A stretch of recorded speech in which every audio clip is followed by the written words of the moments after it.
ce que dit M. Rich, qui disait que les réseaux ne doivent pas engluer les gens et les prendre complètement en charge.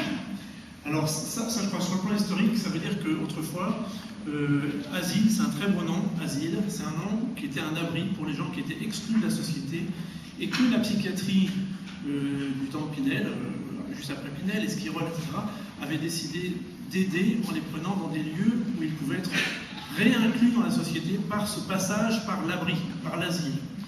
Et puis il y a eu une dérive qui fait que, et Thierry Laura le rappelle bien, ces grosses fermes là sont devenues d'énormes fermes productives et que finalement on a gardé dans ces fermes les malades au lieu de les en faire ressortir. Et que les asiles ont grossi et grossi, grossi, jusqu'à avoir plusieurs centaines de milliers de personnes dans les années 1920.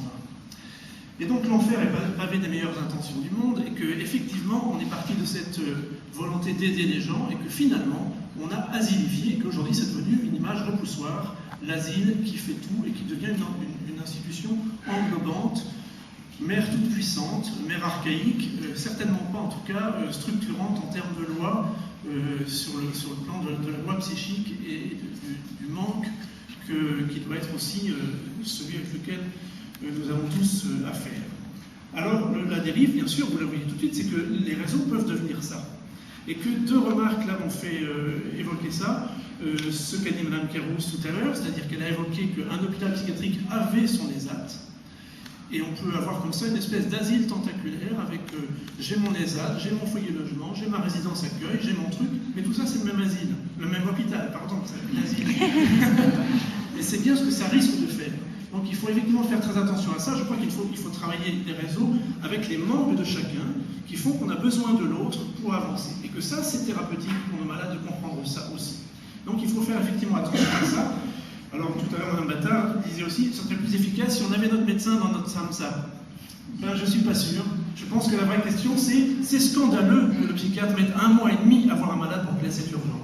Et que ça tient du scandale. C'est effectivement, il faut poser la question à la DAS. Il faut poser la question à l'hôpital local, il faut poser la question au réseau de psychiatres libéraux qui peuvent être conventionnés avec vous pour s'engager à le voir en intérêt correct.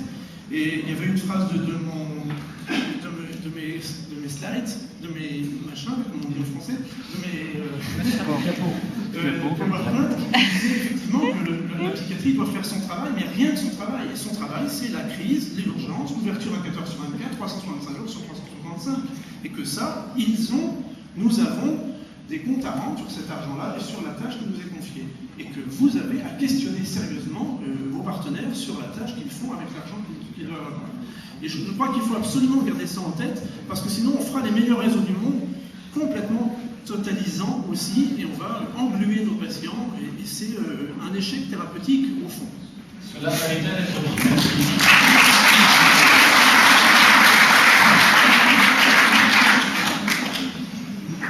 une phrase pour compléter ce qui vient d'être dit. Je crois que c'était un des enjeux au départ de Fil Rouge qu'on avait bien repéré. C'est effectivement dans ce jeu que je disais ce matin de la patate chaude, passer à quelque chose d'autre, c'est effectivement faire en sorte que les acteurs, au lieu de faire du lien, se désapproprient sur un acteur identifié. Et je crois qu'il faut, c'est bien toute la question du réseau, c'est que le réseau doit permettre à chacun de mieux mettre en œuvre les actions qui sont les siennes et qui sont sous sa responsabilité, et non pas se déresponsabiliser en ayant passé des situations difficiles à quelqu'un d'autre. Et je crois que c'est une des difficultés, effectivement, que faire du réseau un tissage et non pas une toile d'araignée et tout le monde s'y perd.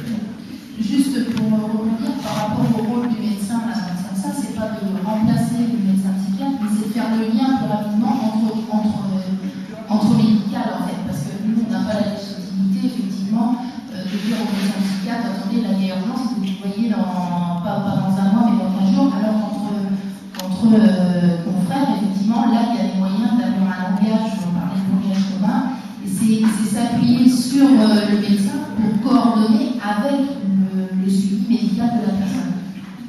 Je voulais dire qu'effectivement, au départ, on avait des difficultés à faire entendre aux médecins, parce que c'est sur lequel on avait, qu'on percevait une urgence.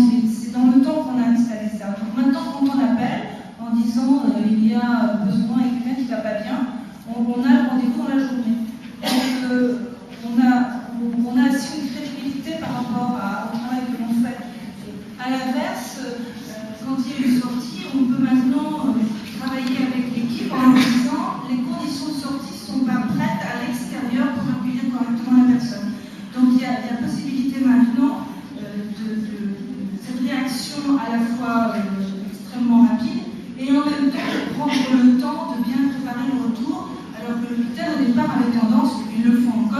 à lire le vendredi, il faut qu'ils sortent. Or, le vendredi,